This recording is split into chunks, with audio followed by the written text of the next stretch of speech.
السلام عليكم ورحمة الله تعالى وبركاته. إبراهيم حجي يحييكم من قناة الأيدي العاملة. النهاردة إن شاء الله هنتعرف على فوائد عديدة من منتجات ومحاصيل النخيل. هنتعرف إن شاء الله على المنتجات المتعددة، وللنخيل فوائد عديدة، والأعمال اليدوية التي تعمل في صناعة منتجات ومحاصيل النخيل. سنتعرف إن شاء الله على الأعمال اليدوية والحرف اليدوية من خلال الفيديوهات التي نراها معا بإذن الله.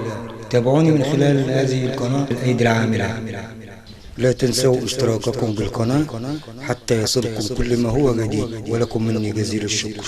إبراهيم حجي.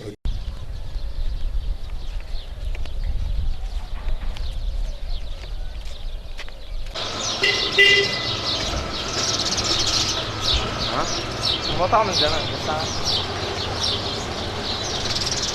السلام عليكم ورحمة الله وبركاته. نحب نعرف بحضرتك كده. محمد عبد السلام. عبد السلام.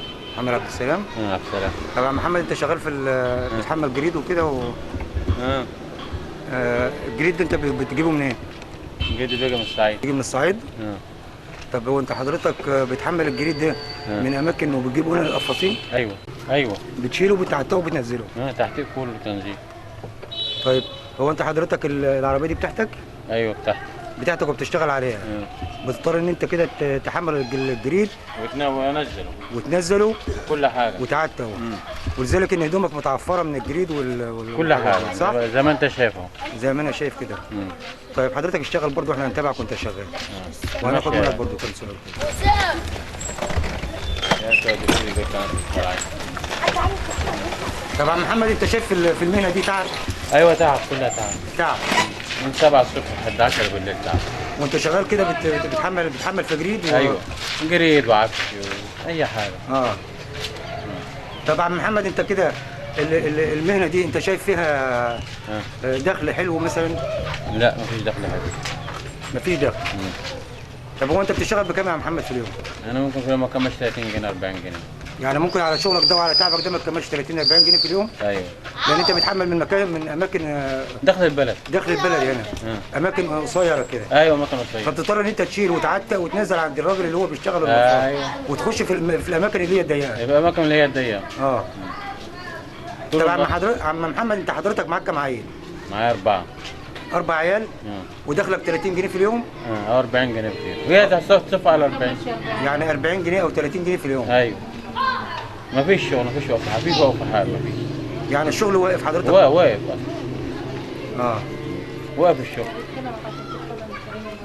الشغل واقف؟ واقف. الشغل واقف.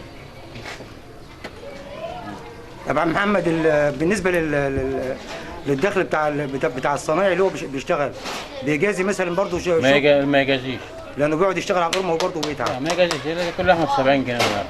فكله بيتعب. كل السوق الرز النهارده ب 6 جنيه. هيجي هيعمل يعني اللي بيقعد يشتغل بردك الجريد دي ما بيعملش ب 50 جنيه ب 60 جنيه في اليوم، ب 40 جنيه برضه. اللي بيقعد يشتغل على القرمه. اللي بيعمل الجريد ده بيدب من 6 الصبح بردك لحد الساعه 10 بالليل. هو انت وظيفتك يا محمد ان انت تحمل الجريد بس، صح؟ ايوه. ان انت بتحمل الجريد بحمل وانزل بس. هو ده شغلك؟ هي شغلتك انت دي. وكل دخلك 30 جنيه 40 جنيه في اليوم؟ ايوه، ممكن يوم ما فيش كمان. ومعاك 4 عيال؟ ممكن يوم ما فيش. ويمكن يوم ما فيش. ممكن يوم ما فيش كمان. طب شكرا يا محمد، بنقول لك متشكرين، وان شاء الله باذن الله ربنا يوفقك. يلا ربنا يسترها بس. ماشي، مع السلامه. السلام عليكم. وعليكم السلام ورحمة الله وبركاته. ازيك يا حاج؟ أهلا وسهلا بك. عامل ايه؟ الحمد لله رب العالمين. الحمد لله. انت عارف حضرتك؟ محمود أحمد عباس. عم محمود، انت شغال في المهنه دي من زمان ولا ايه؟ أيوة، بقالي فترة كبيرة. أيوة. بقالك قد ايه حضرتك؟ بقالي حوالي 20 سنة. بقالك 20 سنه شغال في المهنه دي؟ أيوة. هي المهنه دي سعادتك يعني مجزيه يعني لا والله، ده احنا بنقوم من الساعة 6 الصبح لحد الساعة 10 بالليل، نجيب يعني 30 جنيه 35 جنيه. ما بتكفيش المعيشة. والله. حضرتك بتشتغل من الساعه كام للساعه كام؟ من الساعة 6 الصبح لحد 10 بالليل. من 6 صباحا ل 10 ل 10 بالليل. طب هو حضرتك يعني المهنه ديت يعني انت مكتوب في البطاقه افاص؟ مكتوب في البطاقة افاص. يعني زي المهنه ديت برضه لا، ملهاش تأمينات ولا لا أي مستقبل، والحياة المعيشة تعبانة فيها خالص، ومش مذكورة عند الحكومة ولا معروفة. وبنطالب اي جهه سياديه في البلد ان تخصص حتى تامينات او اي حاجه للانسان لما يكبر او يتكل عليها فيما بعد. مفيش لا حياه لمن ينادي، ومفيش حد اصلا بيعترف بيها. معقول وان بالنسبه لان احنا المؤاخذه لما احنا بنجيب الجريد ده ونشتغله كان ممكن يبقى عبء على الدوله، وممكن يبقى له تراكمات على الدوله وخسائر على الدوله، وممكن يعمل ضرر في البيئه لو اتحرق او اترمى في اي مكان هيلوث البيئه ويبقى له عوادم كتير على البيئه. كلام سليم. يعني اذا حضرتك انت لو ما اشتغلتش الجريد ده هيسوس هيسوس وهيتراكم ويبقى تلال من الجريد ويتحرق، وممكن يعمل تلوثات في البيئة، وممكن يأثر على الحياة الصحة والناس، وممكن يبقى له أضرار كتير.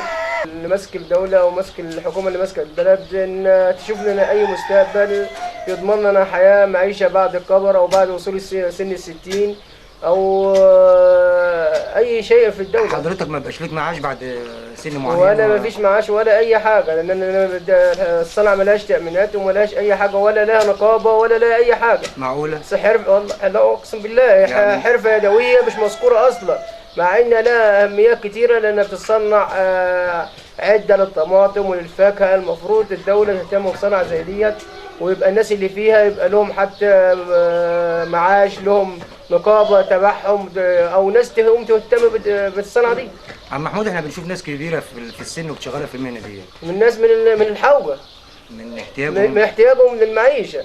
المفروض الانسان لو وصل سن ال60 سنه يبقى المفروض يتخصص له معاش او يتخصص له مرتب يصرفه من الدوله. يبقى في ناس بتعدي ال60 وال70 سنه وتبقى قاعده متنيه برضه من احتياج المعيشه والظروف الاقتصاديه اللي احنا فيها في الغلاء والاسعار المرتفعه اللي احنا فيها.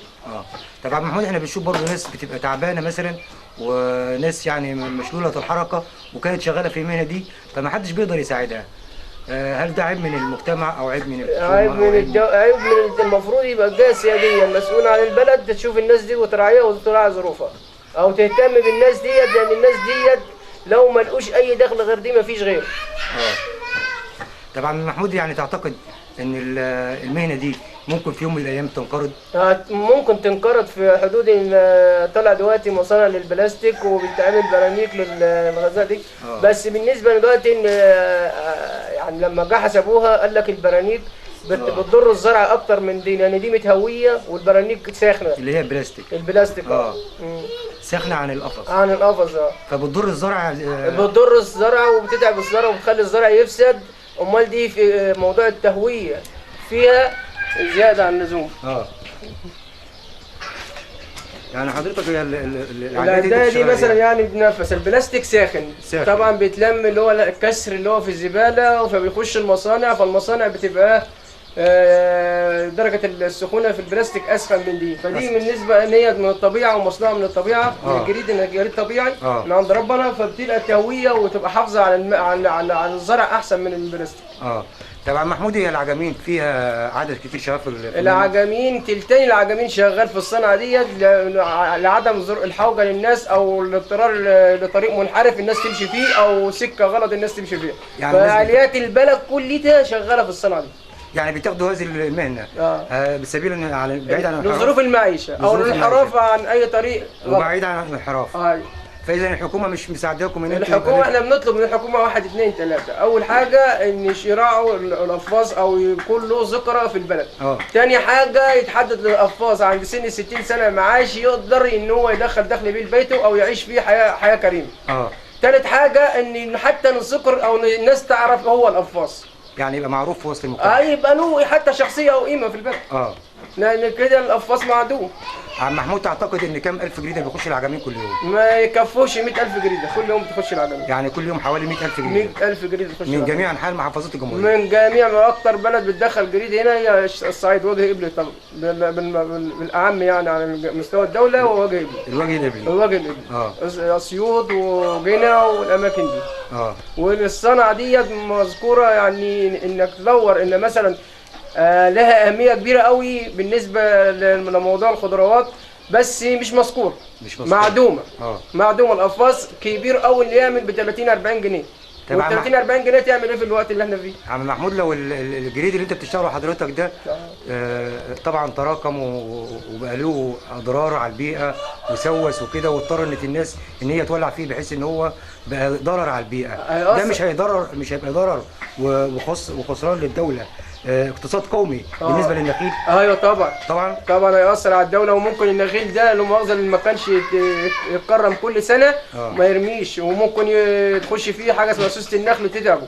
طب والنخيل له فايده كبيره، بيدخل بلح تمر وبيدخل جريد برضه، والجريد ده بيتصنع هوت برضه بيدخل دخل للبلد. يعني بيصنع مثلا ان انت بدل ما بتدخل لمؤاخذه ترمي الجريد ده وتحرقه ويعمل سحابه في الجو مثلا تضر على البني ادم، او تلوث يضر على الانسان. طب ما احنا بنستعمله في حاجه مفيده. يبقى المفروض الدوله تساعد القفاص ده وحتى يستفاد ان هو يعمل حاجه يعني برضه تفيد البلد، ايوه، وينمي القفاص ده عشان القفاص يدي اكتر او يبقى له انتاج اكتر. عم محمود، ما بتلاقيش من السلطات المعنيه ان هي بتقدم اي مساعدات او اي افكار جديده بالنسبه لمهنه القفاص؟ والله انا المفروض القفاص اول حاجه بنطلبها ان يكون له نقابه خاصه بيه، لان القفاص كده معدوم. ايوه، يشوفوا له اي نقابه او اي صندوق اجتماعي يتحط باسم القفاص، حتى لو الانسان هيدفع له كل شهر 10 جنيه من جيبه بس يبقى له معاش وله بدل كبار السن.